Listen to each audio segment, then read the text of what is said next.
ዳግማዊ ነው ሙሉ ስሙ። ሊጋቡ ሽር ጉድ ሲባል ለሁለቱም የቅርብ ጓደኛ ስለነበርኩ አብሬ ላይ ታች ማለት ጀመርኩ። ከዳግም ጋር ከሁለተኛ ደረጃ ትምህርት ቤት ጀምሮ ጓደኛሞች ነን። በመሃል አቋርጦ ቤተሰቦቹ ጋር አውሮፓ ሄደ እንጂ ዩኒቨርሲቲ የገባነውም አብረን ነበር። ታዲያ ስንት ዓመት ሙሉ እዚህ አጠገቤ ሆኖ ያልነገረኝን አውሮፓን በረገጠ በወሩ በጻፈው ደብዳቤ ላይ ከሎዛ ጋር ሪሌሽንሺፕ ጀምረናል አለኝ። እስቲ ምን አስደበቃቸው? እሱስ እሺ፣ የሷ መደበቅ ምን ይባላል? ጭራሽ በኋላ ስሰማ የፍቅር ግንኙነት ከጀመሩ 2 ዓመት አልፏቸው ነበር። ዳግም ስንትና ስንት ቀን አበሳጭቶኝ ይሄ ከርፋፋ ቡግራም ብዬ ለሎዛ ምቸዋለሁ። የአውሮፓ ኑሮ እንዲህ የተወለወለ መስታወት ሳያስመስለው በፊት ያኔ እንደ ጧት ጤዛ ያበጡ ቡግሮች የወረሩት አሰቃቂ ፊት ነበረው። የሆነ ሆኖ ከዓመታት በኋላ ሊጋቡ ይሄው ለዳግም ሚዜ ሆን ዘንድ ጠየቁኝ። እምቢ አይባል ነገር። ሰርግም ይሁን ሌላ ማህበራዊ ጉዳይ በሚል የዳቦ ስሜ የተጠቀለለ ግርግር ባልወድም እዚያን ሰሞን ግን ከነሎዛ ቤት አልጠፋልኩኝ። ሰበቡ የሎዛን ቤተሰብ እንድቀርብ ሰውነቴ በስራ ማገዝ አለብኝ የሚል ቢሆንም እውነቱን ለመናገር ግን ምንም የሚታገዝ ስራ አልነበረም። ልክ ከስራዬ እንደወጣሁ ወደ እነሎዛ ቤት መሮጤ ሚስጥሩ ወዲህ ነው። ሰርጉ 2 ሳምንት ሲቀረው በየቀኑ ማታ ማታ በርከት ያለን የቅርብና የሩቅ ጓደኞች ተሰብስበን ያሳለፍነውን እያነሳን መሳሳቅ፣ ከሩቅና ከቅርብ ከተሰበሰቡ የሎዛና የእህቶቿ ስፍር ቁጥር የሌላቸው ሴት ጓደኞቻቸው ጋር ሲሳሳቁና ሲያወሩ ማምሸት ደስ የሚል ስሜት ነበረው። ግን እነ ሎዛ እነዚህን ሁሉ ሴቶች በምን ቀን እንዳወቋቸው እንጃ። ለነገሩ እንኳንም አወቋቸው። ደግሞ ተመራርጠው የተወዳጁ ይመስል ሁሉም ቆንጆዎች፣ በውድና በቆንጆ ልብሶች የተሽቀረቀሩ፣ የሚጠቀሟቸው ሽቶዎች መዓዛ አየሩን ሞልተው የሚናኝ፣ ሁሉም ጨዋታ አዋቂዎች፣ እግዚአብሔር ድግስ እንዲያደምቁ የፈጠራቸው የሚመስሉ ውብና ወጣት ሴቶች። እንግዲህ እነዚህ ሁሉ ቆነጃጅት ከብዙ ሳቅና መሽኮርመም ጋር እዚያ ቤት ያመሻሉ ቢባል እንኳን የኔ ቢጠው ወጣት እንደ ዶሮ በጊዜ አልጋው ላይ የሰፈረ ሽማግሌም ቢሆን እስቲ መልኩ ዜና አቀብሉኝ ብሎ ወደ እነ ሎዛ ቤት ማዝገሙ አይቀርም። አንድ ቀን ታዲያ እንደ ልማዴ ከስራ ስመለስ ቶሎ ልብስ ቀይሬ ወደ እነ ሎዛ ቤት ተጣደፍኩ። እቤት ስደርስ ሎዛ ፊቷ በርበሬ መስሎ ስስ ነጭ መጋረጃ የመስቀያ ብረት ላይ ትሰገስጋለች። ሁሉንም ሰላም ካልኩ በኋላ ሙሽሪት ብዬ ለመቀለድ ሞከርኩ። ሁልጊዜ ስታኮርፍ እንደምትሆነው አይኔን ሳታይ ብላ ጉንጬን በጉንጯ ነካ አድርጋ ወደ መጋረጃዋ ተመለሰች። የምቀመጥበት ስፈልግ ና እዚህ ጋር አብረሽ አለችኝ ፍኖት። በተቀመጠችበት ረዥም ሶፋ ላይ ጠጋ ብላ እያመቻቸችልኝ። የሎዛ እህት ነች። እሷም ፊቷ ልክ አይደለም። አብሮ ከማደግ ባገኘሁት ልምድ የቤተሰቡን ፊት እንደ መጽሐፍ ማንበብ ተክኛለሁ። ይህን ፊት አውቀዋለሁ። ከሎዛ ጋር ሲጣሉ አይኗ ሁልጊዜ በቁጣ ይጉረጠረጣል። አንድም ቀን ተስማምተው አያውቁም። እናታቸው ሁልጊዜ እናንተ ልጆች ምን ነው እንደ ጣውንት ያናጫችኋል ይላሉ። በውስጤ ነገር አለ እያልኩ ሄጄ አጠገቧ ተቀመጥኩ። ፍኖት ከወደታች ሰፋ ስለምትል ቦታው ጠበበኝ። ከተቀመጥኩ በኋላ ጉልበቷን ቸብ አደረኳት። ሰላም ነው አልኳት። ምን ሰላም አለ እቺ ክሬዚ እያለች አለችኝ። እንዲህ ናት ፍኖት፣ ነገር ከያዘች ቶሎ ማፍረጥ ነው። ምን አደረገች ደግሞ? ሙሽራ እኮ ቀልብ የለውም። አንተ ምን አለብህ? በሰላም ስራ ሁለት መጣለህ። ቤቱ ሲታመስልህ ነው ያለው። ማሚ በብስጭት ራሷን አሟት ተኝታለች። ምንድነው ባል ይቀየርልኛለች እንዴ? እሷ እኮ አታደርገውም አይባልም። በቀሌ ከመሳቅ ይልቅ በእልህ ወደ ሎዛ እያየች እባክህ አትቀልድ፣ ይሄ ነገር ሲሪየስ ነው አለችኝ ከረር ባለ ድምፅ። እኮ ምንድነው? ችግር አለ? እሷ ካለች ሁልጊዜም ችግር አይጠፋም። እስከ ዛሬ ማን እንደሆነች አልናገርም ብላ የደበቀቻት ሚዜ ታወቀች አለችኝ። ኧረ እባክሽ ማን ሆነች? በጣም ነበር ለማወቅ የጓጓሁት። ሎዛ ሁሉንም ሚዜዎቿን ከወራት በፊት ተናግራ የአንዷን ማንነት ግን ሰርጉ ካልደረሰ አልናገርም ብላ ስለነበር ሰው ሁሉ በድብብቆሽ ግራ ተጋብቶ ነበር። እስቲ አሁን ሚዜ ምን ይደበቃል እየተባለ ነገሩ ይበልጥ ያጓጓኝ ደግሞ እኔንም በቀጥታ ስለሚመለከተኝ ነበር። 6 የወንድ ሚዜዎች ተመርጠን 5 የሴት ሚዜዎች ብቻ በመታወቃቸው ከኔ ውጪ 5ቱም ሚዜዎቹን ከሴቶቹ ጋር ጥንድ ጥንድ ሆነዋል። የኔዋ እየተጠበቀች ነበር። ሚስትም እንደዚህ በጉጉት አይጠበቅ እስኪባል ድረስ። መቼም በሰርግ ላይ ከባልና ሚስት ቀጥሎ የሚዜዎቹ ጥምረት ትልቅ ቦታ የሚሰጠው ነገር ነው። አንዳንዴም ሚዜዎች እጩ ሙሽራ የሚሆኑበት አጋጣሚ ይፈጠራል። ማን ያውቃል? 5ቱ የወንድ ሚዜዎች እነዚያን ሽንጣቸው እንደ ነብር ሽንጥ የሚመዘዝ ጸጉራቸው ወገባቸው ላይ የሚዘናፈል እንደ ወንዝ ዳር ቄጠማ ነፋስ የሚያወዛውዛቸው የሚመስሉ ሴቶችን አቅፈው ዳንስ ሲለማመዱ 2 እየሆኑ ከወዲያ ወዲህ ሲሉ ሚዜ ሳይሆኑ አብረው የሚዳሩ 5 ሙሽሮች ይመስሉ ነበር። ቤተሰቡም ሆነ ሚዜዎች ባያምኑኝም ሎዛ ለኔም የተደበቀችዋን ሚዜ ማንነት አልነገረችኝም ነበር። እውነቴን ነበር፣ አልነገረችኝም። ሁሉንም ነገር የምትነግረኝ ንስሐ አባቷ አደረጉኝ እንዴ? ከገዛ ጓደኛዬ ጋር 2 ዓመት ያውም አፍንጫዬ ስር በፍቅር ዓለሟን ስትቀጭ ይህንን ራሱ መች ነገረችኝ? ሁሉም ያሰቡት እኔና ሎዛ ሚስጥረኞች ስለሆነን የኔዋን ልዕልት መጨረሻ ላይ የምታመጣት አድርገው ነበር። ከትንሽ አድሎ ጋር ቆንጆዋን ካለሽሚያ ልታሳቅፈኝ። ለነገሩ ጉራ ሳይሆን ቆንጆቹ ሚዜዎች በመልክም ይሁን በአቋም እኔ እንደማምር ባለፍ ገደም ነግረውኝ ኩራት ቢጤና የተሻለችው ሚዜ ትገባኛለች የሚል ትንሽ ትዕቢት ልቤ ውስጥ ነበር። ፍኖት ታዲያ የሚዜዋን ማንነት ስጠይቃት ከግርምትና ከብስጭት ጋር ሆሆ ይህንንም ቀላቅላ አንገቷን እየሰበቀች የማታውቅ ለመምሰል ነው አለችኝ። እግዚአብሔርን ፍኖት ለምንድን ነው የማታምኚኝ? ታውቂያት የለ እንደ ሎዛን ችክ ካለች አለች ነው። ምንም አልነገረችኝም። እንግዲያውስ ጉድህን ስማ፣ ማምሻ የምትባለዋን ሴትዮ ሚዜ አደርጋለሁ እያለች ነው አለችና እጅ በደረት አድርጋ ፍጥጥ ብላ አየችኝ።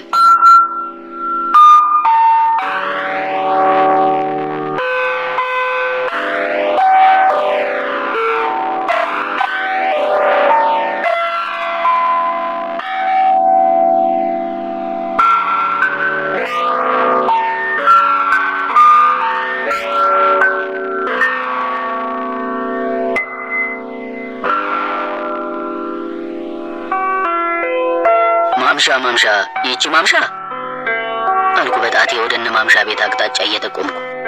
አዎና አለችና ትክ ብላ አየችኝ። አይን ላይን ተፋጠጥን። ለሰከንዶች ቆየን።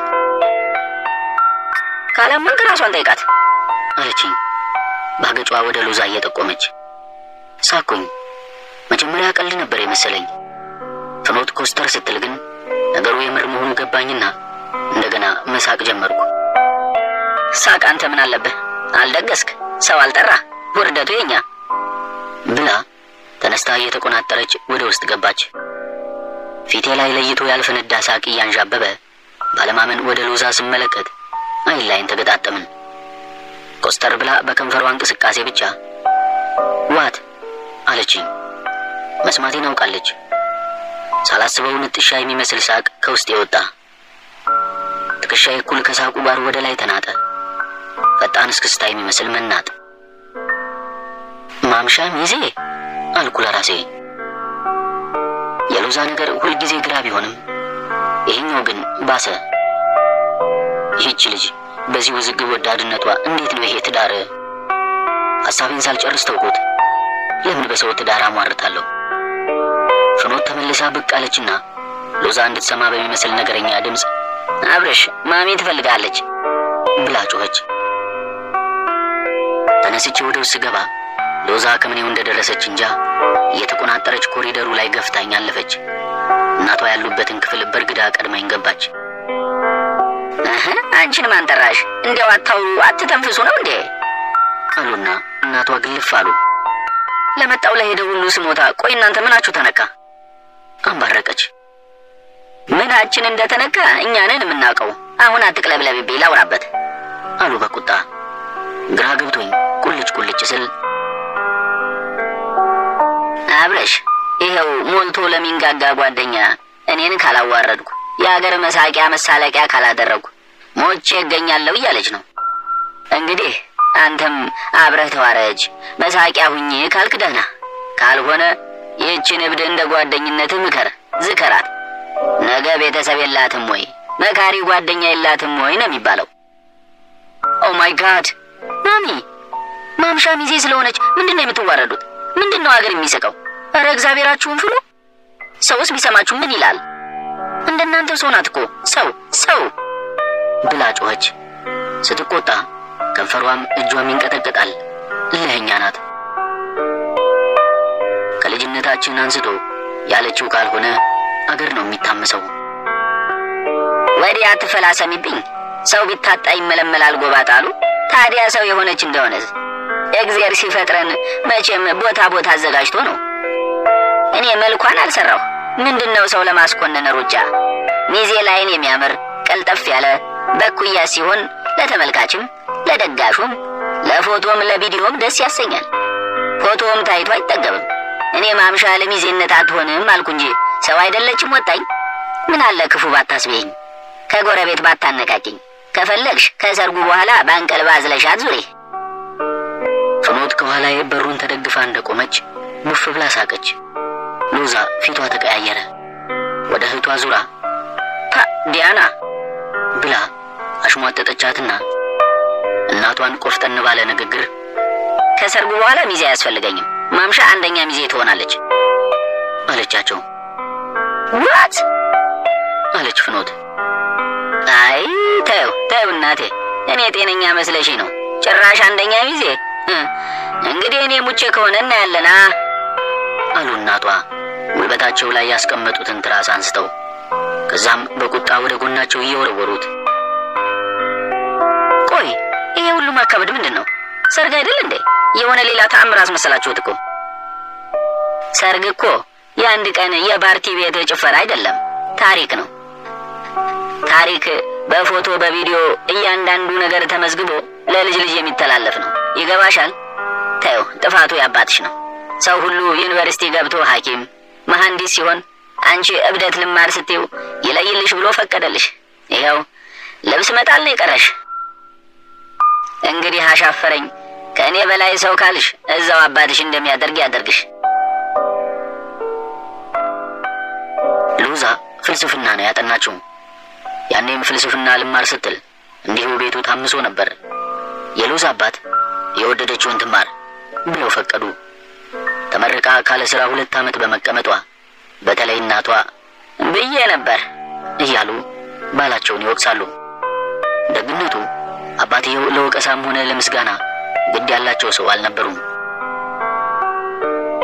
ሎዛ የአባቷ ነገር ሞቷ ነው። ከህፃንነቷ ጀምሮ ከአባቷ ስራ አትጠፋም።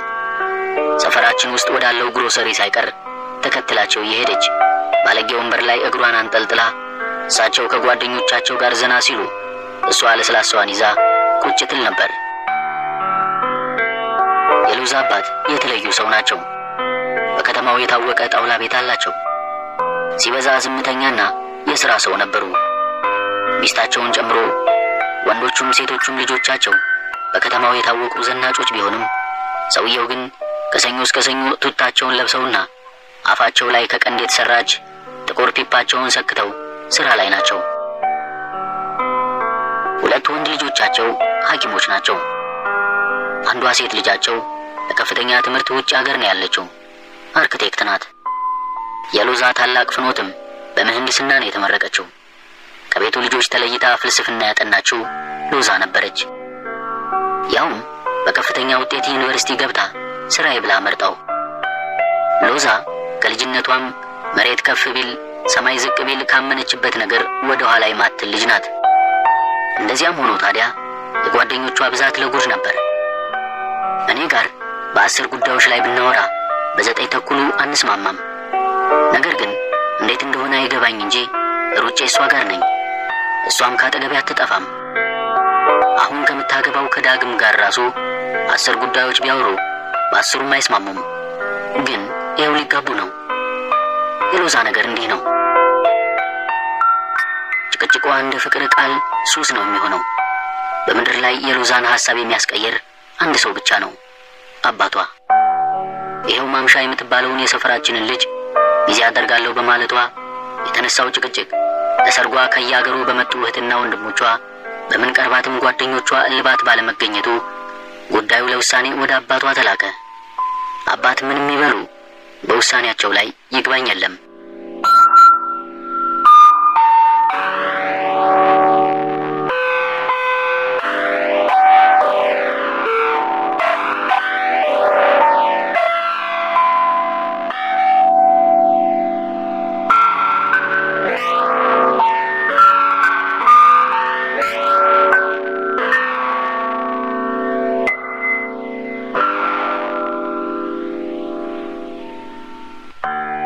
ማምሻ ብለው ስም ያወጡላት አባቷ ጋሽ ቢሆነኝ ናቸው። ማምሻ ቢሆነኝ የአባትና ልጅ እንዲህም ገጥሞ ያውቅ ይላሉ የሰሙት ሁሉ። እሳቸው እንኳን ለክፋት አልነበረም። ወንድ ልጅ ክፉኛ ይፈልጉ በነበረበት ሰሞን የመጀመሪያ ልጃቸው ሴት ሆነች። ያውም እናቷን ወይዘሮ አምድነሽን የምታስቀንዳ መልከ ጥፉ። ጎረቤቱ ቁርጥ እናቷን እያለ በሰላሙ ጊዜ ለመናገር የማይደፍረውን የወይዘሮ አምድነሽን መልከ ጥፉነት በአራስ ጥየቃ ሰበብ ተነፈሰው። ቆንጆ ልጅ ገና ምን አይታችሁ ከፍ ስትል መልኳ ይወጣል አሉ አንዳንዶች። የአራስ ጥየቃ ወጉ ነው ብለው። ማምሻ ከፍ ስትል ግን ጭራሽ ድንቡሽቡሽ የልጅነት ስጋ ደብቆት የነበረ መልከ ጥፉነቷ ቁልጭ ብሎ ወጣና ድንገት ሲመለከቷት እንደ ልጅ ስመው ሳይሆን እንደ ተከስተ ጋኔል አማትበው የሚያልፏት ልጅ ሆና አረፈችው። እንዲያውም ለወላጆቿ ይሉንታ ሲል ማምሻን ለመሳም የሚገደድ ጎረቤት አይኑን መጨፈን ግድ ይሆንበት ነበር። የሆነ ሆኖ ወንድ ልጅ እስኪወለድ መቆያ ትሆናለች ሲሉ አባት ማምሻ አሏት። ይህን የማምሻ ገድል በመሃላችን እየኖረች ግን በሆነ ሩቅ ዘመን እንደኖረች ጉድ እንደ ተረት የነገሩን ታላላቆቻችን ነበሩ። ያውም በብዙ ሳቅና በፌዝ አጅበው። ይሄ ፌዝና ሳቅ ያጀበው ታሪክ እንዲህ እያሉ ሲያሙሽ ለምን አላችኋት ብዬ ተጣላሁ በሚል መጠቅለያ ተቆርቋሪ ነን ሲሉ በሚዳዳቸው ነገር አድራሾች ለማምሻ ለራሷ ይደርሳታል። በዚህ አይነት ፌዝ ነበር እኩል ከኩዮቿ ጋር የመቆም መብቷን በየቀኑ ሰነጣጥረን አንዲት ግፋችን ከብዷት ገና በልጅነቷ የጎበጠች ወጣት የፈጠር ነው። ፌዛችን አንገት ማስደፋቱ ለደፊዋ እንድናዝን ሳይሆን ፌዛችን ጥንካሬ እንድንደመም አድርጎን በየቀኑ አዲስ ቀልና ስላቅ መፈብረቅ የግፍ ምርታችንን በጎበጠ ጀርባዋ ላይ ጭነነው መሳቅን ቀጠልን። እናቶችም ለማጉበጥ አልሰነፉም። ሕፃናት ልጆቻቸው ሲረብሹ ለማስፈራራት ምን ይሉ ነበር? ማምሻን እንዳልጠላለህ። ልጆቹ ወደ ኋላ ተገላምጠው በፍርሃት ይርዳሉ። መንደሩ ከእናት ጡት በላይ የማምሻን ማስፈራራነት እየተጋተ ባደገ ሕፃን የተሞላ ነበር። እማኝ መጥቀስ ካስፈለገ ዱዱሻ የምትባለው ሕፃን የስዕል ደብተሯ ላይ በአረንጓዴ እርሳስ ቀለም ከሳለችው ሰው ፊት ለፊት በጥቁር ቀለም የተንጨፈረረ ጸጉር ያለው ፍጥረት ስላ ማምሻ ሕፃኑን ልትበላው ሲያለቅስ በማለቷ ያ ስዕሏ ከፒካሶ ስዕል በላይ ቅርስ ሆኖ በየመንደሩ ሰዎች እየዞረ ሲታይላት ሳቅ ሲፈጥር ከርሞ ነበር። ስምን መልአክ ያወጣዋል ይሉት ብሂል በስም ሰበብ በምንለጥፈው ሟርት ሰውን ለመግፋት ለራሳችን የምንሰጠው ፈቃድ ሳይሆን አይቀርም።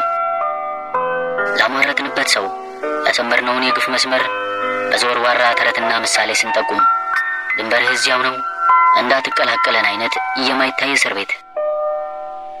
ማምሻ ስታድግ በስም ተጭኖ ከኋላ የሚያዘግም ሟርት ሆኖ ፈጥኖ ተከተላት። የተመኙትን ወንድ ልጅ ይቅርና ጭራሽ ልጅ የሚባል ነገር ማግኘት ያልቻሉት አባቷ ጋሽ ቢሆነኝ በ9 ዓመቷ ማምሻንና እናቷን ባዶ ቤት ጥለዋቸው አገራቸው ገቡ አሉ። አገራቸው የት እንደሆነ እንጃ፣ እንደዛ ነው የሚለው ጎረቤቱ። ቆይቶ በወሬ እልፍ ሲሉ እልፍ ይገኛል ከሚል ማጀቢያ ተረት ጋር ገጠር አንዲት ምን የመሰለች ቆንጆ ልጅ አገረድ አግብተው ወንድ ልጅ በላይ ወለዱ ተባለ። ከዚያ በኋላም ወሬያቸውም የለም። የሰው አወራር ጋሽ ቢሆነኝ ትዳራቸውን ሜዳ ላይ በትነው በመሄዳቸው የመውቀስ ሳይሆን ከእስር ቤት ጀብዱ ሰርቶ እንዳመለጠ የግፍ እስረኛ በአድናቆትና እንኳን ተሳካላቸው በሚል ስሜት የተሞላ ነበር።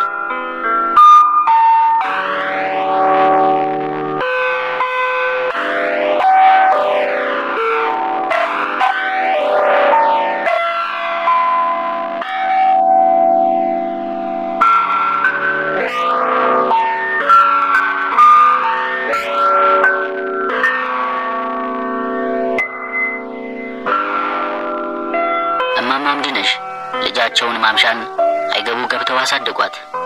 ሰው ቤት ልብስ እያጠቡ ጉሊት እየቸረቸሩ ትምህርቷን ሊያስተምሩ አጣሩ። ማምሻ ግን ትምህርቱን ብዙ አልሆነላትም። የሰፈሩ ማንጓጠጥ ትምህርት ቤትም ተከትሏት ነበር። እየወደቀች እየተነሳች እንደምንም 9ኛ ክፍል ደርሳ አቆመችው። የሻይ ቤት አስተናጋጅነት ሥራ እንዲያፈላልግላት ደላላውን በሽርን ብትጠይቀው ያንን ጫት የተለሰነበትን ጥርሱን እየገለፈጠ ማምሻ በዚህ ፊት አስተናጋጅነት አላት አሉ። ይህም አንድ ሰሞን ተሳቀበት። በኋላ በወር 80 ብር እየተከፈላት የሰፈራችን ቦኖ ውሃ አስቀጂ ሆነች። ውሃ አታፍሱ ያለቻቸው የመንደሩ ሴቶች ያንን ቁስሏን በሽሙጥ ስንጥር እየነካኩ በመልከ ጥፉነቷ እያሸሞሩ ቁጡ አደረጓት። ቆጥባ መልከ ጥፉነቷን ልታጥብበት ነው እያሉ በነጋ በጠባ ጸብ ሆነ። አንድ ቀን ማምሻ አንዷን አሽሙረኛ እንደ ነብር ዘላ ተከመረችባት። ማን ያላቃት? የዘመናት ብሶቷን እዚያው ወጣው ወደቀባት ሴት ላይ አራገፈችው። በትርምሱ የውሃ መቅጃ እንስራም አልተረፈ፣ ተከሰከሰ። ከዚያችውም ስራ ተባረረች። ደግሞ የማባረሪያ ምክንያቱ ግነት። ሕዝብ እንድታገለግል በተቀመጠችበት ቦታ ስልጣኗን ተገን በማድረግ ተጠቃሚውን ህብረተሰብ በመደብደብና ንብረት በማውደም ቦምብ ጣይ አውሮፕላን እያበረረች አንድ ከተማ ሕዝብ የደበደበች አይነት ህብረተሰቡን በመደብደብና ንብረት በማውደም ተራፌዝና ስላቃችን አንገት ያስደፋት ማምሻ ሁሉንም እርግፍ አድርጋ ትታ ባልቴት እናቷ በየሰው ቤት ሰርተው በሚያመጧት ሳንቲም ኑሮዋን እየገፋች የወጣት ጡረተኛ ሆና እቤቷ ተቀመጠች። ይሄ መገፋት አጉብጧት እንዳቀረቀረች እንጀራዋን እዚያው ባቀረቀረችበት አገኘችው። ልክ እንዲሰምጥ ወደ ባህር የገፈተሩት ሰው የሚያስጎመዣ አሳ ይዞ የመውጣት አይነት ነበር ነገሩ። ማምሻ እንዳቀረቀረች ኪሮሽና ክር አነሳች። እንዳቀረቀረች መርፌና ክር ታጥቃ በመራሩ ድህነት ላይ ዘመተች። በሰፊው የድህነት ጥቁር ሻማ ላይ ውበትን ዘራችበት። ከዚያ የተገፋ ልብ ያ ውበት እንዴት ወጣ እላለሁ አንዳንዴ። ውበታቸው የመንደሩን ብቻ ሳይሆን ከየትና የት ድረስ የሚመጡ የከተማውን ሴቶች የሚያሻማ፣ ከሞሰብ ዳንቴል እስከ አልጋ ልብስ፣ ከኩርሲ እስከ ሶፋ ልብስ፣ ከመጋረጃ እስከ ሀበሻ ቀሚስ ድረስ የጥልፍ ማህተሟን አሳረፈች። ሰፈራችን በሙሉ በማምሻ የእጅ ስራዎች ተጥለቀለቀ። የማምሻ ጥልፍ ያረፈባቸው መጋረጃዎች በየመስኮቱ ተሰቅለው ሲታዩ ማምሻ ገፊዎቿን በእጇ ጥበብ ድል ነስታ ባንዲራዋን በድል አድራጊነት በየቤቱ የሰቀለች ይመስል ነበር።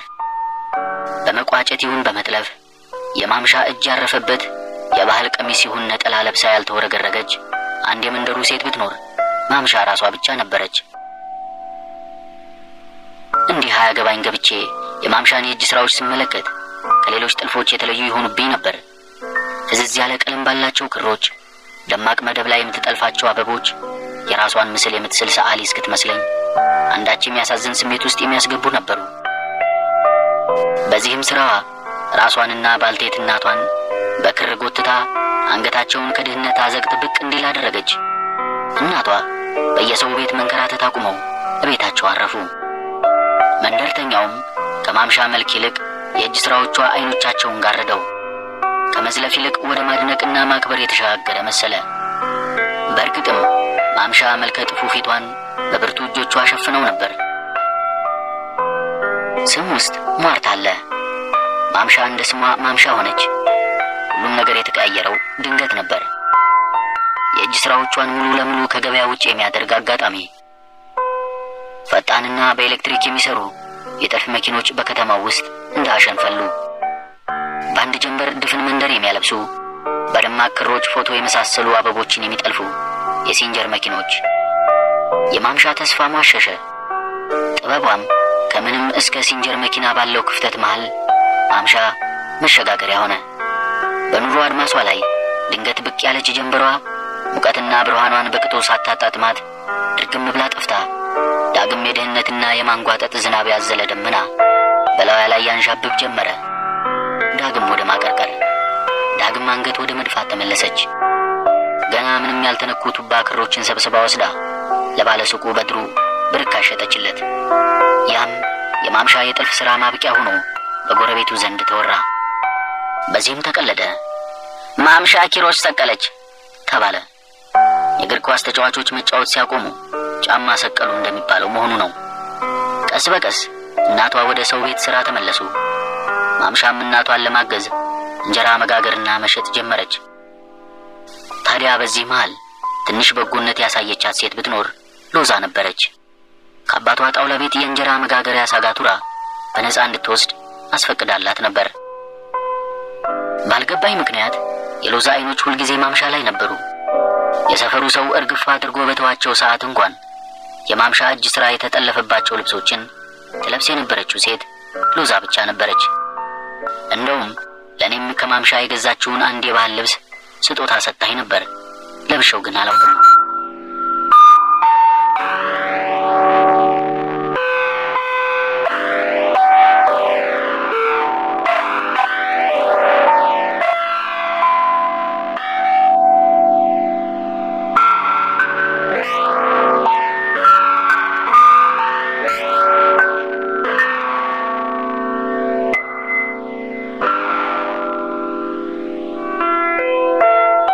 ሎዛ ደውላ አብርሽ ከስራ ስትወጣ ቤት እመጣለሁ ጠብቀኝ አለችኝ። ከስራ ስመለስ ቀድማኝኛ ቤት ደርሳ የምትወደውን የጦስኝ ሻይ እየጠጣች ከእናቴ ጋር ሲያወሩ ደረስኩ። እናቴ ፊት ብትስቅም ገና ሳያት እንዳኮረፈችኝ ገብቶኝ ነበር። ሙሽሪት አልኩና በትከሻዬ ገፋ አድርጌያት ገባሁ። እናቴን ተሰናብታ ተያይዘን እንደወጣን ማምሻ ጋር አካሄደኝ አለችኝ። ለምን? ሚዜነቷ እንደቀረ ልነግራት። ቀረ እንዴ? ዞር ብላ በብስጭት አይታኝ እንኳን ደስ አለ አለችኝ። ለምን ደስ ይለኛል? ያው ግን አለ አይደል? በውስጤ ግን ደስ ብሎኝ ነበር። በትዝብት አይታኝ አዎ ቀርቷል አባባ ተይው አለኝ። ማሚ አሳምነው መሆን አለበት። ማንም ሰው ከጎኔ አልቆመም፣ ደከመኝ አለች። ስልችት ያላት ትመስል ነበር። ተያይዘን እነ ማምሻ ቤት ስንደርስ ማምሻ የዘመመችው የጭቃ ቤታቸው ጋር ተያይዞ ከላስቲክና ከቆርቆሮ በተሰራች ማድ ቤት ውስጥ ከጭስ ጋር እየታገለች እንጀራ ስትጋግር አገኘናት። ከማድ ቤቷ ጎንብሳ ስትወጣና አይታን ፈገግ ስትል አይኔን ማሳረፊያ ሌላ ቦታ ፈለግኩ። የማይለመድ መልከጥፉነት ነው ያላት። መልከጥፉ ብቻ አይደለችም። የሆነ በቀለኛ ጋንንት ፊቷን ባጉሊ መነጽር እያየ ትንሽ ሰው ሊስብ ይችላል ያለውን ነገር ሁሉ እየለቀመ ያፈራረሰው ነበር የሚመስለው። እኔ ነኝ ያለ ደራሲ ይቅርና ፎቶ አንሺ ራሱ የማምሻን መልከጥፉነት በበቂ ሁኔታ ሳይቶ መጨረስ የሚችል እስከማይመስለኝ ፊቷ እንደ አዲስ አስገረመኝ። ምን ይሳነዋል? ለስራው ካለ ይሰራዋል፣ ላበላሸው ካለ ያበላሸዋል እላለሁ ለራሴ። ወደ ቤታቸው እየመራች አስገባችን።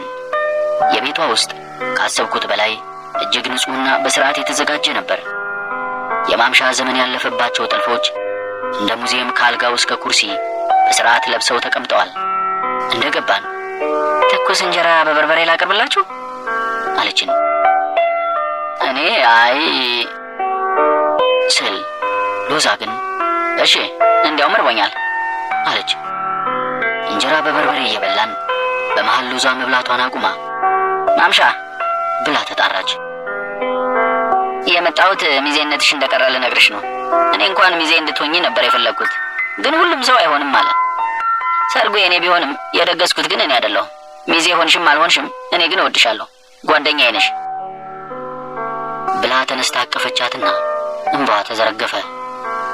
ማምሻ ግን ፈገግ ለማለት እየሞከረች ሎዛዬ አታልቅሽ የኔ ቆንጆ፣ ሙሽራ አያለቅስም፣ ነግሬሽ ነበር እኮ እኔ ከህፃንነቴ ጀምሮ የለመድኩት ነው። መቼም ሰርግሽ ላይ አትገኛ አይሉኝም አይደል? እህቴ ስታገቢ መጥቼ ቀውጠዋለሁ አለች። ሎዛ እንባዋን እየጠረገች በቅሬታ ፈገግ አለች። ግን እንደገና አቅፋት ማልቀስ ጀመረች። ለቅሷ ውስጥ እልህና መሸነፍ ነበር። ከነ ማምሻ ቤት ስንወጣ ሎዛን ለማጽናናት ክንዷን ያስኳት። እጇን መንጭቃኝ ሂድ፣ አንዲት ቆንጆ ነርስ ሚዜ አምጥተውልሃል። እንዲያውም የአእምሮ ሐኪም ብትሆንልህ ይሻል ነበር። ሂድ አብረሃት ዳንስ ተለማመድ፣ ከተሳካልህም አብረሃት ተጋደም። እምቢ የምትል አይነት አይደለችም ብላኝ እዚያው ከቆምኩበት ትታኝ ወደ ቤቷ ሄደች። እንዴ እኔ ምን ላድርጋት ታዲያ? ይቺ ልጅማ ችግር አለባት። አሁን የሰርጓ ቀን ነው፣ ሰርጓ ይለፍና እንነጋገራለን ብዬ ወደ ቤቴ ለመመለስ ካሰብኩ በኋላ ሐሳቤን ቀይሬ ተከተልኳት። የሆነ ሆኖ የማምሻም የሎዛም ነገር ከአእምሮዬ ወዲያ ወጥቶ የቆንጆዋ ነርስ ነገር አጓጓኝ።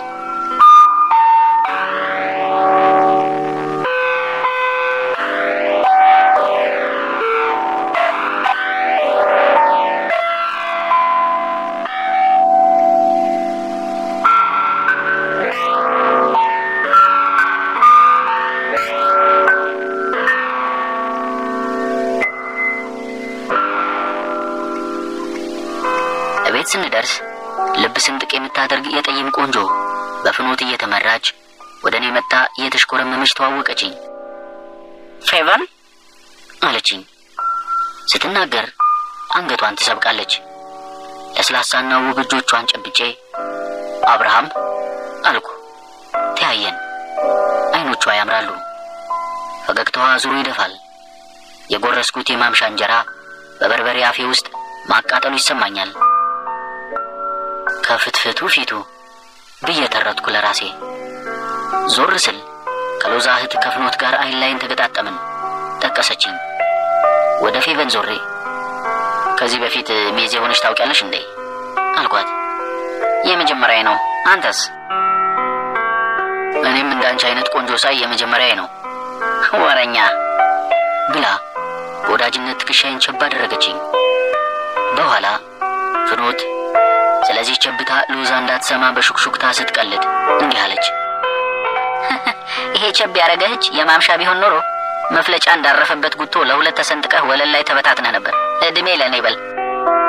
የታፈነ ሳቃችን ቀልዱን በሚስጥር አጀበው። የሎዛ ሰርግ ከሙሽራ እስከ ሚዜ ከምግብ እስከ አዳራሽ አስደማሚ ሆኖ አለፈ። ማታ ሙሽሮች ሲወጡ ታዳሚው ቆሞ እያጨበጨበ አትሸኟትም ወይ ሲባል ፌቨንን ከጎኔ አድርጌ ከሙሽሮች ኋላ በዝግታ ስንጓዝ ሎዛ ድንገት የመውጫውን በርትታ በግራ በኩል ቬሎዋን እየጎተተች ሄደች።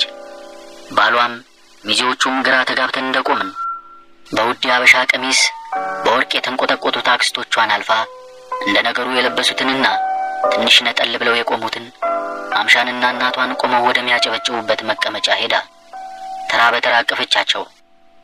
ማምሻ ከዘፈኑና ከጭብጨባው በላይ በሚሰማው ሳግ በተቀላቀለበት ድምጸት ስቅስቅ ብላ ለቀሰች። ሎዛ ግን ፊቷ በልህና በቁጣ ክርር እንዳለ ሰላም ሊሏት የሚሻሙ አክስቶቿን እንዳላየች አልፋ ተመልሳ መንገዷን ቀጠለች። አይኔን ወደ ፌቨን መለስኩ። ያ ውብ ጥርሷ አንጀት በሚያርስ ፈገግታ ተቀበለኝ። በእውነት ይቺ ልጅ ቦታዋ ሚዜነት ብቻ አይደለም እስከምል ድረስ በውስጤ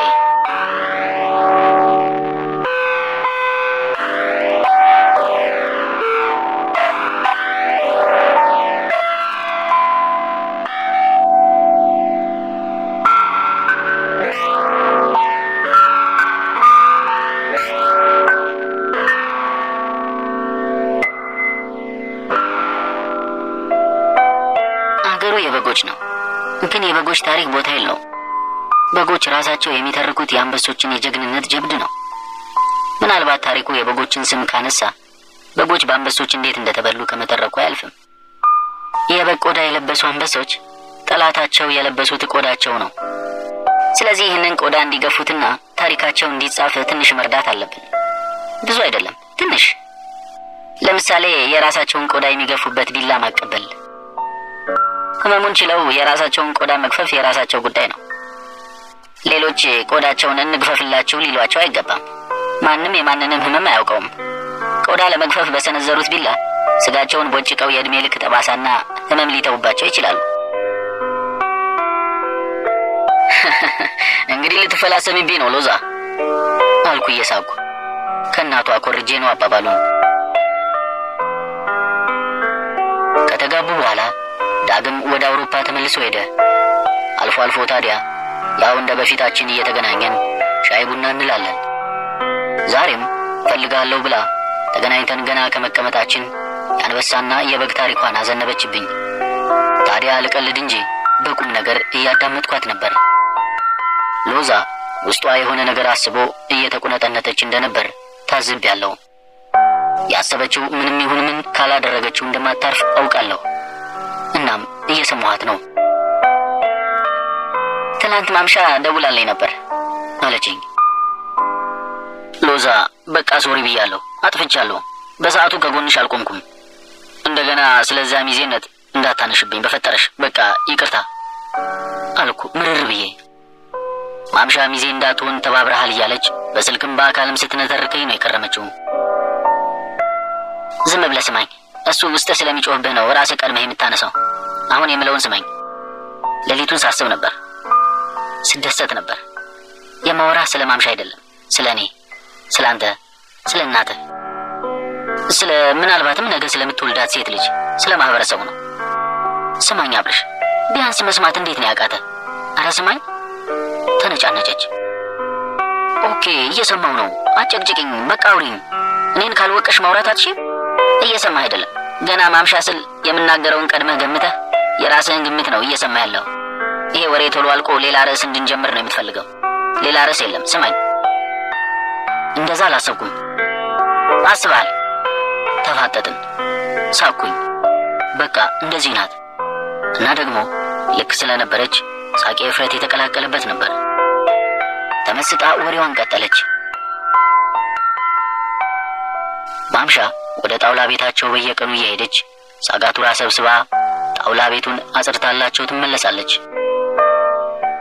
የምትሄደው ሳጋቱራ በነፃ ለመውሰድ ቢሆንም በገንዘብ ቢመነዘር የሳጋቱራውን 5 እና 6 እጥፍ የሚሆን የጽዳት ሥራ ሰርታላቸው ነበር የምትመለሰው። ይሄን ለረጅም ጊዜ ነው ያደረገችው። የዚያን ሰሞን ግን ሳጋቱራ ስትጠርግ አንድ ነገር ተፈጠረ። አንድ ሰራተኛ የዛፍ ግንድ መሰንጠቂያ ማሽኑ ላይ ለማስቀመጥ ይታገላል። ግንዱ ከባድ ስለነበር አልቻለም። ማሽኑን አስደግፎ የሚያግዘው ሰው ለመጥራት ወደ ውጭ ወጣ። ማምሻ እዚያው ቆማለች፣ ግን አግሽኝ አላላትም። ምክንያቱም ሴት ናት። ልጁ የሚያግዘው ሰው ይዞ ሲመለስ ግን ያ ከባድ ግንድ በትክክል መሰንጠቂያው ላይ ተቀምጦ አገኘው። ዙሪያውን ተመለከተ። ሰው የለም። ማምሻ ፈገግ ብላ ላግዝ ብዬ እኮ ነው አለችው። አንዲት ሴት ለወንድ ያቃታት ግንድን ገፍታ ማሽን ላይ ማስቀመጧ የሚዋጥላቸው አልሆነም። ቢሆንም በነገሩ ተሳስቀውና ቀልደው አለፉት። ማምሻ ግን ሐሳቧ በዚህ አልቆመም። ሎዛን ቃል በቃል እንዲህ አለቻት። አስቀያሚ ነኝ፣ ግን ጤነኛ ነኝ። እጆቼ ቆንጆና ለስላሳ አይደሉም፣ ግን ጠንካራ ናቸው። ጸጉሬ ቁጭራ ነው። ጸጉሬ የበቀለበት ጭንቅላቴ ግን ያስባል፣ ይማራል፣ ይረዳል። እዚህ አልጋና ቁምሳጥን፣ ሶፋና በር የሚሰሩት ወንዶች ከእጅ ከአእምሮና ከጥንካሬ ውጪ ከእኔ የተለየ ምንድን ነው ያላቸው? ምናልባት ልምድ፣ እሱንም ቢሆን እዚሁ ስለቆዩ ነው። ስለዚህ እኔ ለምን ሳጋቱራ አጠርጋለሁ? እነሱ ለምን ይህን ሁሉ ነገር በጥሩ ክፍያ ያመርታሉ? ለምን? ሎዛ ትክ ብላ አየችኝና ንገረኝ እስቲ ወንዶቹ ምንድን ነው የተለየ ነገር ያላቸው? ትከሻዬን ወደ ላይ ሰብቄ ምንም አልኳት። ምንም ብላ ደገመችውና ማምሻ አባባ እንዳስፈቅድላትና እንደ አንድ ሰራተኛ እንዲያሰለጥናትና እንዲያሰራት ነገረች። ለረጅም ጊዜ ሰራተኞቹ የሚሰሩትን ስትመለከት መስራት እንደምትችል ስታስብ እንደነበር ትንሽ ካለማመዷት እሷን መስራት እንደምትችል ነገረች። ውስጤ እንዴት እንደተደሰተ አትጠይቀኝ። ለአንዲት ሴት በተለይ ቆንጆ ነን ብለን ለምናስብ ሴቶች አቅማችንን እንዳንጠቀም እስር ቤት የሚሆንብን የራሳችን ቁንጅና ነው። የራሳችን ቆዳ የራሳችን እስር ቤት ሆኗል። በቀጥታም ይሁን በተዘዋዋሪ ሴትነትና ቁንጅና የሚባል የእስር ፍርግርጋችንን እያስዋበን ተማሙቀን የወንዶችን ጭብጨባና አድናቆት እየጠበቅን እንድንኖር ሆነናል። ሁሉም እስር ሰንሰለቱ ፈቶ አይታይም። እንደውም አንዳንዱ እስር ለታሳሪው ለራሱ ጭምር አይታየውም። ማህበረሰቡ አንዲትን ሴት የብረት መዝጊያ የሚሆን አማች የምታመጣ እንጂ የብረት መዝጊያ መሆን የምትችል አድርጎ አያስብም። ስለዚህ የእነሱኑ የምኞት በር የሚዘጋ የብረት መዝጊያ ለማምጣት አንዲት ሴት አይኗንም አእምሮዋንም ሳይሆን እግሯን እንድትከፍት ከህፃንነቷ ጀምሮ ሲያዘጋጃት ይኖራሉ። እግር የተፈጠረበት የመጀመሪያው ዓላማው መራመድ ነው። ለሴት ልጅ ግን ከመራመድ በላይ እግር ውበት እንደሆነ እንድታስብ በስነ ጽሑፍ፣ በፊልም አእምሮዋ ውስጥ ስታጭቅበት ኖራለች። ከመራመዷ በላይ የአረማመዷንና የእግሯን ውበት እንድታስብ ስትሰበክ ኖራለች። ለዚህም ነው ከፊታቸው የተነጠፈውን እሾህም ይሁን ጠጠር ረግጠውና ዋጋ ከፍለው ወዳሰቡት ከሚራመዱ ሴቶች ይልቅ ከየትም ባገኟት ሳንቲም በየውበት ሳሎኑ ተጎልተው እግራቸውን የጥፍር ቀለም ሲቀቡና ተረከዛቸውን ሲያስፈገፍጉ የሚውሉ ዘመነኞች የበዙት። እግራቸው ከለሰለሰ በኋላ አዝሎ የሚያሻግር ወንድ ሲጠብቁ ቁጭ ብለው ይኖራሉ። እጅ የተፈጠረበት የመጀመሪያው ዓላማው መስራት ነው።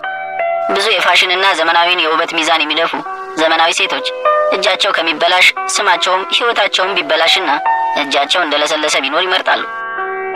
በልስላሴ ሳይሆን በንጽህናና ራስን ችሎ በመቆም እንጨባበጥ ከተባለ ማናትና ደፋር እጇን የምትዘረጋ?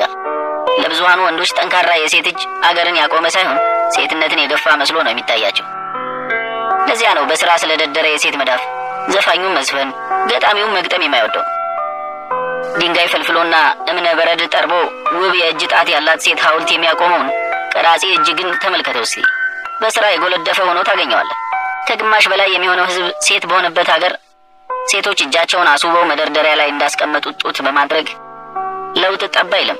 እንዲሰሩ ማደፋፈር እጅ ወደ ተፈጠረበት የመጀመሪያው ዓላማ እንዲመለስ መስበክ አለበት። ማምሻ ቆንጆ አይደለች። እጣ ፈንታዋ አይንና ጥርሷ ላይ ሳይሆን እጆቿ ላይ እንዳለ ግን ተገልጦላታል።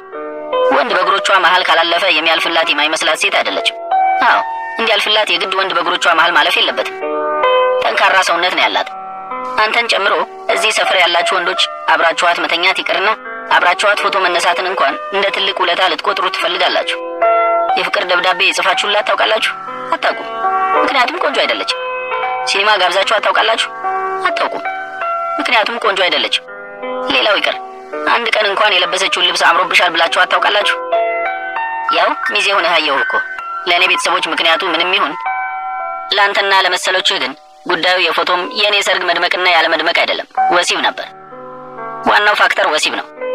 ብትችሉ አንሶላ በመጋፈፍ ካልተሳካም በየትኛውም አጋጣሚ የምታገኟትን አብራችሁ የምትቆም ቆንጆ ሴት ጡትና እግር እያያችሁ በሽተኛ ምኞታችሁን ታስታምማላችሁ። ማምሻን በተለሳለሰ ብልግና ገፍተህ ከዚያች ነርስ ጋር ጨዋጨዋ ስትጫወት በገባች በወጣች ቁጥር ዘመናዊ ለመባል ወንበር ስትጎትትላት አበሳጭተኸኛል። እሷም ስትገለፍጥልህ ነበር። ምናልባትም አብረሃት ተኝተህ ይሆናል። ሁለታችሁም ገደል ግቡ። ይውጣላት ብዬ ዝም አልኳት። ማምሻ ተገፍቶ ግድግዳ ጋር የተጣጋ ልሸሽ ብትልም መሸሻ በሌለው የመገፋት ጥግ ላይ ነው ያለችው።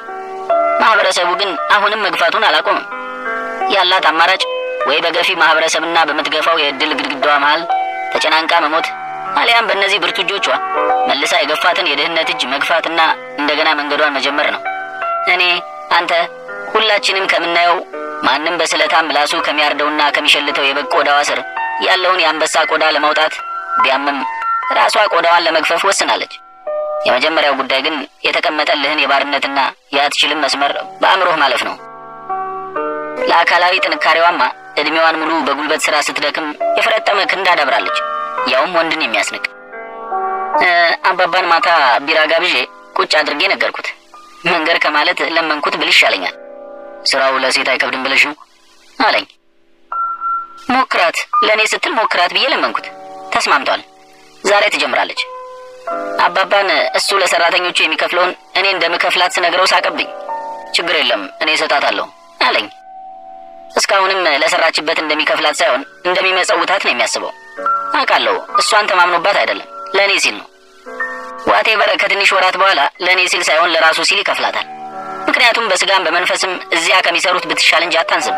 ጠንካራ ናት። በማንም ተራ የወንድ አድናቆት የተገነባ የሴትነት ሞራል ሳይሆን መገፋትን ተቋቁሞ በቆመ ብርቱ መንፈስ ትክክለኛ ማንነቷን የተረዳች ልጅ ናት። ዞሮ ዞሮ አባባንም ወንድ ያሳደገው ወንድ ነው እንዳትረሳው። እሺ ማኪያቱ ልዘዝልሽ? ሳትጠጪው ቀዘቀዘ አልኳት። አብረሽ እናትክን አንተም ሁላችሁም እናታችሁን ይህ ድንጋይ ወንድነትህ ያልኩትን ሁሉ አንጥሮ ሲመልሰውና ወሬን ሁሉ ተራ የፌሚኒዝም ልፍለፋ አድርጎ ሲመለከተው አይንህ ላይ ያየሁት ነው። በኔ ቦታ ሆነ ብትመለከተው እኮ እናንተ ወንዶች እንዴት እንደምትደክሙ ብላኝ ቦርሳዋን አንስታ ወጣች። አውቃለሁ በሌላ የንዝንዝ ርዕስ ነገ እንደምንገናኝ።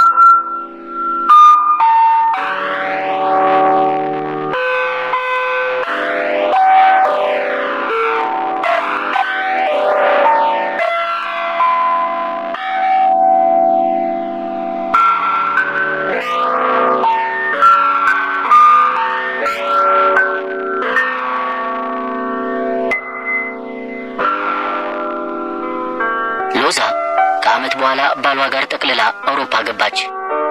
ያው እዚህ እንደነበረው ቶሎ ቶሎ ባንገናኝም አልፎ አልፎ ትደውልና ተጨቃጭቀን ተሰዳድበን አኩርፋ ጆሮዬ ላይ ዘግታብኝ ከሆነ ጊዜ በኋላ መልሳ ደውላ ምንም እንዳልተፈጠረ እናወራለን።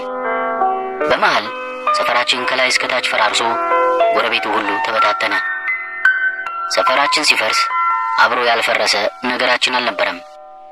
ስንድህ ዳዴ ስንለማመድ የትንንሽ መዳፎቻችን አሻራ የታተመበት ደጅ ከታሪክ ገጽ ተሰረዘ። የተላፋንባቸው መንገዶች ዳናችንን እንደያዙ ጠፉ። የቆምንባቸው ጥጎች ላይመለሱ ከሰሙ። ከየት መጣችሁ ከየት መጣችሁ ቢሉን ዞረን የምንጠቁመው ነገር እስክናጣ ሰፈራችን፣ ትንሽ አገራችን ፈረሰች። ማንም ሰው የመጀመሪያ አገሩ ሰፈሩ ነው። አገራችን ፈረሰች። ከሎዛም ጋር እንዲሁ መደዋወላችን እየቀዘቀዘ ሄዶ ሙሉ ለሙሉ ተጠፋፋን። ጭራሽ እኔ የስልክ ቁጥሬን ከቀየርኩ በኋላ በፊት የሚያውቁኝ የሰፈር ልጆች ጋር ሁሉ ተጠፋፋው። ዓመታት ነጎዱ። ትላንትናችን ወደ ኋላ ሮጠ። አዲስ ሕይወት፣ አዳዲስ ጓደኞች ረብርበን ባለፉ ቀናቶች ላይ ከፍ ብለን ቆምን። በቆምንበት ከፍታ ትላንትናችንን ረስተን ነገን ልናይ ተንጠራራን።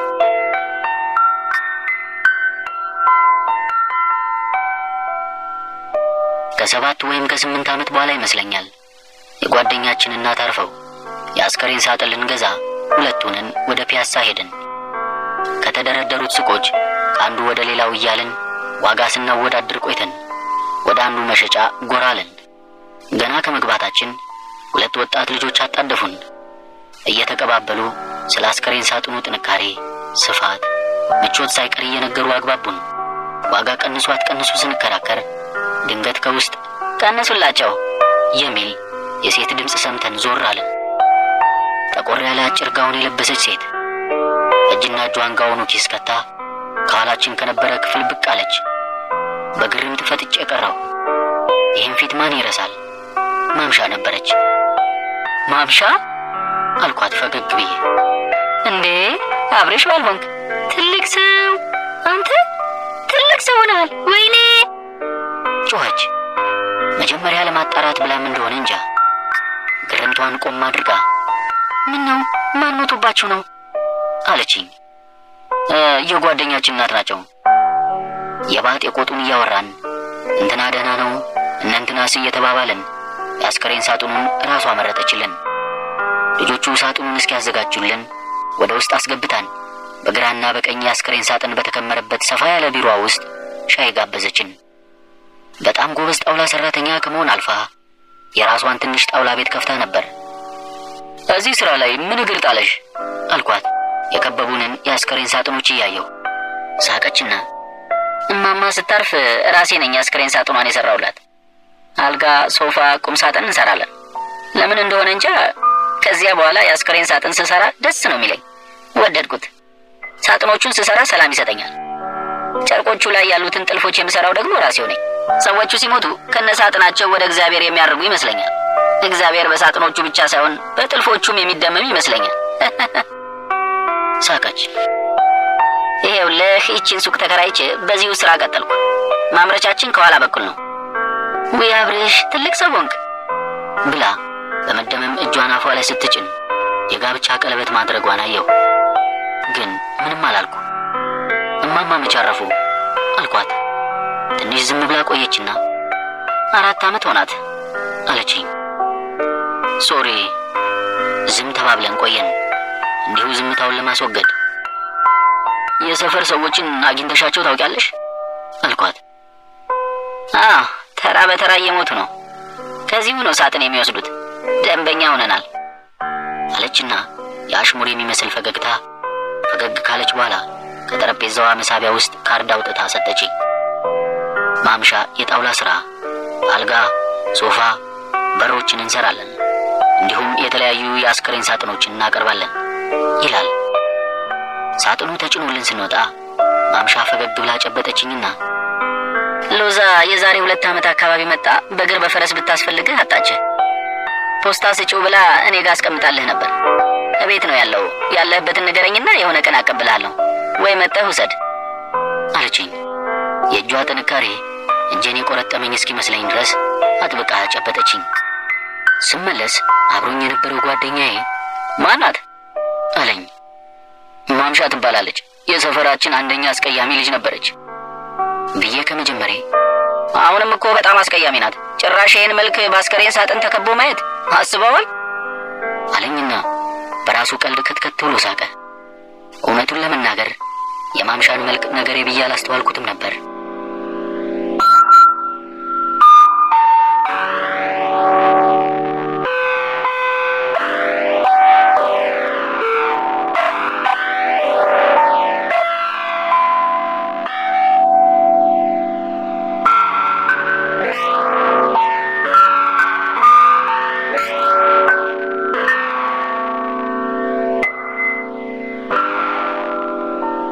ከሳምንት በኋላ ለማምሻ ደወልኩላትና ሎዛ የተወችልኝን ፖስታ ልትሰጠኝ አንድ ካፌ ተገናኘን።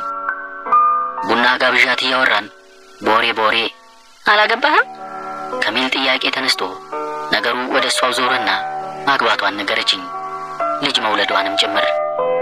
እንኳን ደስ ያለሽ ከማለት ባለፈ ምንም ነገር ለመጠየቅ ፈራኋት። ማንን አገባሽ አልል ነገር ማነው አንቺን ያገባ ይመስልብኛል ብዬ በዝምታ አይኔን እዛና እዚህ ሳንከራተት ራሷ እግዚአብሔር ጥሩ ሰው ሰጠኝ፣ የሎዛ አባት ቤት ሶፋ የሚሰራ ዳንኤል የሚባል ልጅ ታስታውሰዋለህ አለችኝ።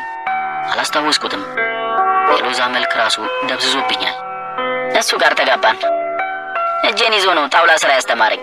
እንጋባ ሲለኝ እየቀለደ ነበር የመሰለኝ። ለምን አልኳት። የራሴ እንዳላወቀ መምሰል አስጠላኝ። ሳቀች። እያወቅኸው አብርሽ እኔን በዚህ መልኬ እንኳን ማግባት አብሮኝ የሚቆም ወንድ አልነበረም እኮ ብላ ሳቀች። አረ ይሄን ያህልማ አታካብጂው አልኩ። ጅብ ከሄደ ውሻ ጮኸ በሆነ ማጽናናት። ፈገግ ብላ ስንተዋወቅ በሚል አስተያየት አየችኝና እንደተሳቀቅኩ ነው የኖርኩት። ከሰው እንደራቅኩ ስወልድ እንኳን አስብ የነበረው እንደ እናት ስለ ልጄ ደህንነትም ሆነ ስለ ምጡ ስቃይ አልነበረም። ከምጡ በላይ ሐሳብ የሆነብኝ የልጄ መልክ ምን ይመስል ይሆን የሚል ጭንቀት ነበር። አምጥተው ሲያሳቅፉኝ ገና ሳትታጠብ በፊት ፍክት ባለ ቆዳዋ ከእኔ ዕጣ ማምለጧን ስመለከት በደስታ አለቀስኩ። ማንም አልገባውም። እናት መሆን ብቻውን ያስለቀሰኝ መስሏቸው ነበር። 9 ወር ያረገዝኩት ጭንቀት እንደ መንታ በማህፀኔ ከልጄ ጋር እያደገ ነበር። ተገላገልኩት። ልጄ ምንዋም እኔን ባለመምሰሉ ፈጣሪን አመሰገንኩ። ሁልጊዜ የሚገርመኝ ምን እንደሆነ ታውቃለህ? ባለቤቴ አንቺን የምትመስል ልጅ ነው የሚፈልገው ያለኝን አረሰውም። እኔን ለማጽናናት ብሎ ይናገረውም አለያም ደግሞ ከልቡ ይሁን እንጃ ብቻ ይሄ ንግግሩ ውስጤ ቀረ። ሰዎች ቁርጥ አባቷን ሲሉ ነፍሴ ሐሴት ታደርጋለች። አባቷ እኔን ከጥላቻ ልጃችንንም እኔን ከመምሰል ሳያውቀው አድነውናል። በሄድኩበት ሁሉ ሎዛዬንና ባለቤቴን ስማቸውን አንስቼ አልጠግብም። ነፍሴ ታከብራቸዋለች። አሁንም ግን እንደገና ልጅ መውለድ እፈራለሁ። እኔን ብትመስል እያልኩ አሁንም እሰጋለሁ። አንድ ቀን ባሌ እኔንም ልጄንም ጥሎን ቢሄድስ እያልኩ እንጃ ከዚህ በሽታ እንዴት እንደምፈወስ አላውቅም። የሎዛን ፖስታ ስከፍተው አንድ ባለ ቀለም ጉርድ ፎቶግራፍ ብቻ ነበር ውስጡ ያገኘሁት። የአንዲት ዕድሜዋ 3 ዓመት የሚሆናት ቆንጂዬ ሕፃን ልጅ ፎቶ። ከፎቶ ጀርባ በእንግሊዘኛና አማርኛ ቅልቅል እንዲህ የሚል ጽሑፍ ተጽፏል። የሎዛ የእጅ ጽሑፍ ነበር። ሄሎ አንክል ገስ ዋት ማይ ኔም ኢዝ ማምሻ ዳግማዊ። ሟርት ነው አልኩ ለራሴ። ግን ደግሞ አይገርምም። ሎዛ እብድ ናት። እብድ ቤተሰብ መመስረትም ትችላለች። እናም ዓለም ፈውሷን ለመቀበል የሎዛ አይነት ብዙ እብዶች ሳያስፈልጓት አይቀሩም። አለቀ።